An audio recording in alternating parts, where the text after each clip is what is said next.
kitchen. So today's video is about cooking.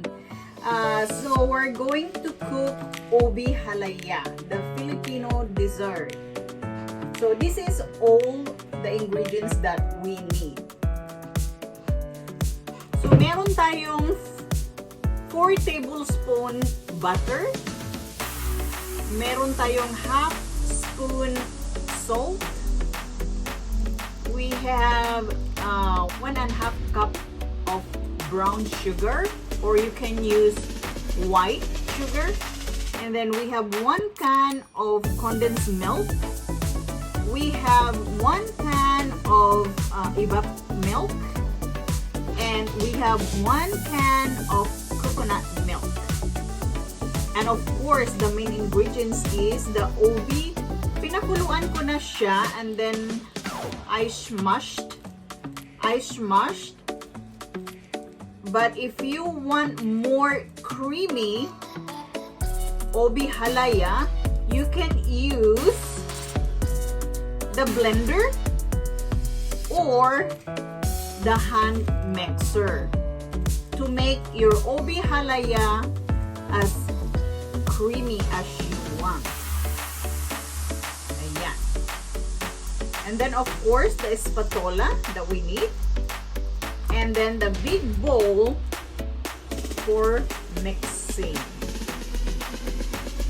Okay guys, let's start it. So first, we put it in the big mixing bowl. This ube is 1 kilo. So let's add evaporated milk. It's the evap milk.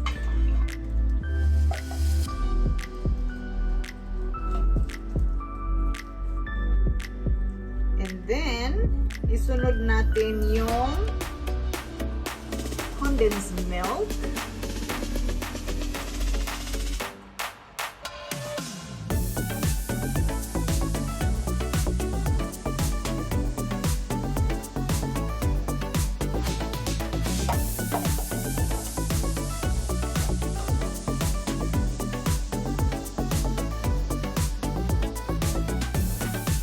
Halo lang.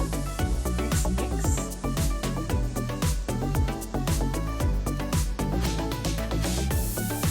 And then brown sugar.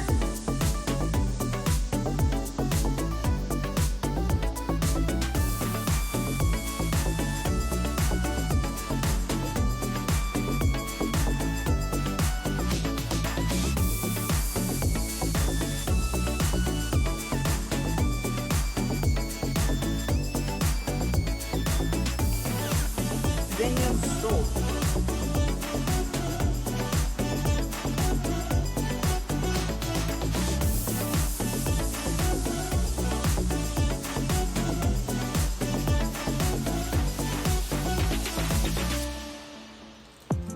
So, meron tayong coconut milk and butter, so we can use this later. See the mixture? So, meron pa siyang mga buo-buo. So, kung gusto niyo siyang magiging creamy, yung Ube Halaya nyo, pwede niyo siyang gamitan ng hand mixer. Ayan. So, ito na siya. Ayan. So, may mga buo-buo pa. So, ang gagawin natin, kasi ang gusto ko ngayon is creamy Ube Halaya. So ngayon, ang gagawin natin is gagamitan natin siya ng hand mixer.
ito na yon ang result after natin ginamitan ng hand mixer. So no, makikita mo siya, creamy na siya, di ba? Ayan eh, creamy na.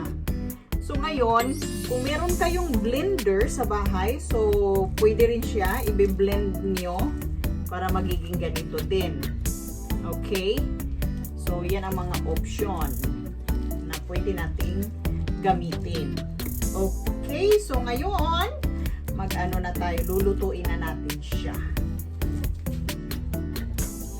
Lulutuin na natin siya, guys. In the medium heat lang tayo. Lalagay natin si coconut milk. At pakuluan natin siya and then i-add natin yung na-mix natin na ube.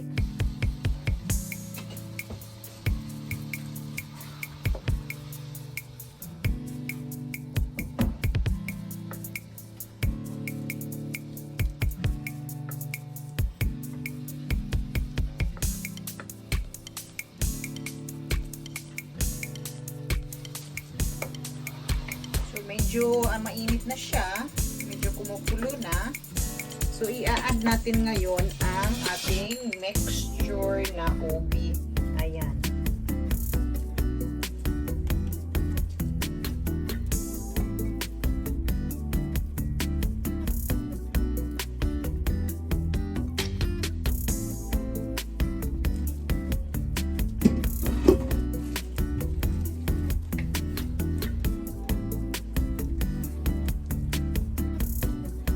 Haluin lang natin siya hanggang matuyo.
Halaya na ginawa natin. So, ililipat natin ngayon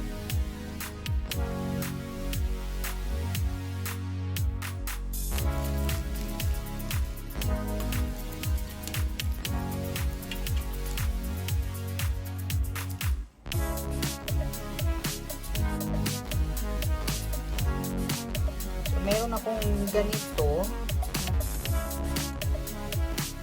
And then, itatry ko din kung gusto nyong gagawa nitong ube halaya. And then, for the kids party, kung may recommend ko, bibili kayo ng ganitong plastic. Yan, plastic cup. So, itatry ko lang. Lalagyan natin siya ng ube halaya. And then, tingnan natin kung anong mga toppings natin na pwedeng ilalagay sa top.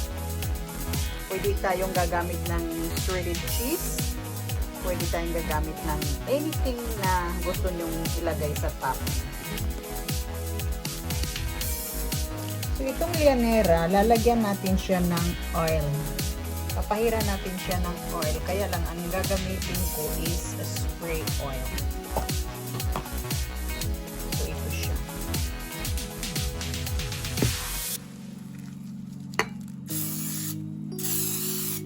Ayan.